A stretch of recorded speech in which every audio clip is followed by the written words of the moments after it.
Welcome to Easy Learning with Shreyansh. Friends, today we are going to learn Standard 6 Marathi lesson Minuza Jalapravas. Textbook question. So let's start. प्रश्न 1 ते 2 वाक्यात उत्तरे लिहा. 1. मीनू मासोळी कुठे राहायची? उत्तर: मीनू मासोळी नदीमध्ये माशांच्या समूहात राहायची. 2. मीनूला समुद्र का बघायचा होता? उत्तर: मीनूला सतत उत्सुकता असायची की नदीचं पाणी रोज कुठं जातं. तेव्हा आई म्हणायची, समुद्रात जातं. तेव्हा तो समुद्र कसा असेल, तो केवढा असेल, हे जाणून घेण्यासाठी तिला समुद्र बघायचा होता. 3. नदीचे पाणी गढूळ का झाले? उत्तर: मुसळधार पाऊस पडू लागल्यामुळे पाण्याचे लोंढे वाहू लागले व त्यामुळे नदीचे पाणी गढूळ झाले. 4. खडकावर फुललेल्या फुलांचे रंग कोणते होते? उत्तर: खडकावर फुललेली फुले लाल, गुलाबी, अंजिरी अशा विविध रंगांची होती. 5. समुद्राच्या खोलवर अंधार का असतो? उत्तर: समुद्राच्या तळाशी सूर्यप्रकाश पोहोचत नसल्याने समुद्राच्या खोलवर तळाशी अंधार असतो. प्रश्न 2.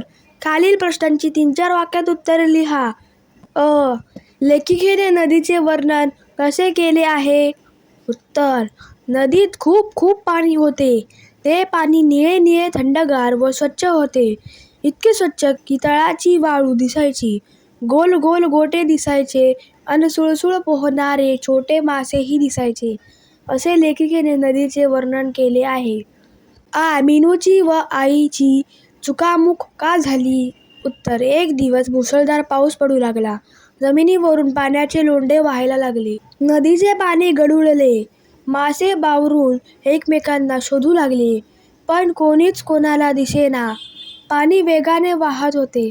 या गोंधळातच मीनूची व आईची चुकामुक झाली. गोड मासा पाहून मीनूला हसू का आले? उत्तर: समुद्रातून थोडीशी चक्कर मारून परत जावे असा विचार करून मीनू पुढे जात असताना तिची एका विचित्र माशाशी टक्कर झाली. त्याचे तोंड घोड्यासारखे होते व पोटाला पिशवी होती व त्यात छोटी छोटी पिल्ले बसलेली पाहून मीनूला हसू आले. प्रश्न 3. कोण कोणास व केव्हा म्हणाले ते लिहा. समुद्र समुद्र म्हणतात तो आला की? उत्तर: मीनूने जेव्हा हळूच तोंड उघडले तेव्हा समुद्राचे खारट पाणी तिच्या तोंडात गेले. तेव्हा ती स्वतःलाच म्हणाली, त्याचं नाव घोडमासा, समुद्र घोडा. उत्तर: समुद्राच्या पाण्यात मीनूची एका विचित्र माशाशी टक्कर झाली. तेव्हा पाण्याच्या तळाकडून कासव मीनूला म्हणाले, कासव दादा, चला ना माझ्याबरोबर. उत्तर: मीनू आपल्या आईकडे पुन्हा नदीच्या दिशेने निघाली. तेव्हा मीनू कासवाला म्हणाली, घाबरू नकोस, हा तर खेकडा. उत्तर: कासव व मीनू यांच्यात जेव्हा बोलणे चालू होते तेव्हा त्यांच्या मधून एक प्राणी तिरका तिरका चालत गेला. तो आपल्या बटबटीत डोळ्यांनी मीनूकडे पाहत होता. तेव्हा ती घाबरली. तिची भीती दूर करताना कासव मीनूला म्हणाले. प्रश्न 4. शिंपल्यामध्ये मोती कसा तयार होतो त्याची क्रियाक्रमाने लिहा. उत्तर: नदीतील शंख शिंपल्यात छोटासा माशाच्या गुळासारखा एक किडा असतो.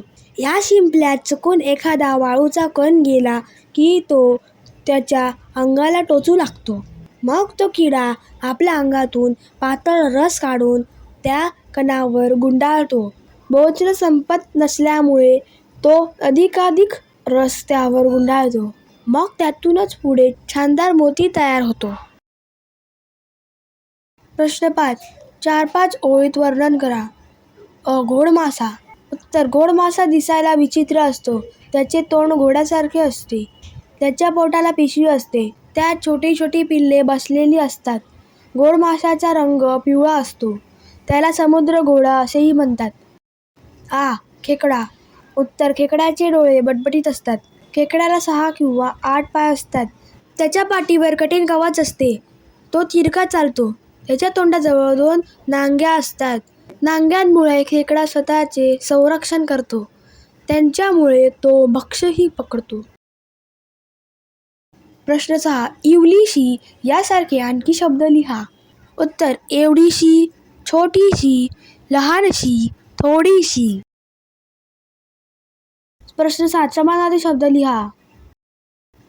इवली लहान, गरम उष्ण, दूर लांब, मोठे प्रचंड. विरुद्धार्थी शब्द लिहा. टणक मऊ, लहान मोठे, अंधार प्रकाश, मागे पुढे. प्रश्न 8 योग्य जोड्या लावा. नाम विशेषण. मेनू इवलीशी, पाणी खारट, डोळे बटबटीत, पाऊस मुसळधार. प्रश्न 9 तुम्ही मीनू मासोळी आहात अशी कल्पना करून समुद्राची माहिती आईला सांगा. उत्तर आई, समुद्र हा खूप मोठा जलाशय असतो. त्यात दूर दूरपर्यंत पाणीच पाणी असते. त्याचा तळ खूप खोल असतो. त्याच्या तळाशी अंधार असतो, कारण तिथपर्यंत सूर्यप्रकाश पोहोचत नाही. समुद्राचे पाणी चवीला खारट असते. त्या पाण्यात मोठ्या माशांपासून ते लहान माशांपर्यंत विविध प्रकारचे मासे आहेत. समुद्रातून आपण जहाज व बोटीतून प्रवास करू शकतो. विविध प्रकारचे वायू व तेलाचे साठे समुद्राच्या तळाशी आहेत. त्याचा माणसाने पुरेपूर फायदा करून घेतला आहे. समुद्रातील मोती हे आपला अमूल्य ठेवा आहेत.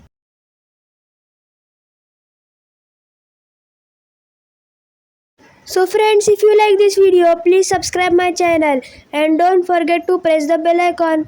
Thank you friends and bye bye.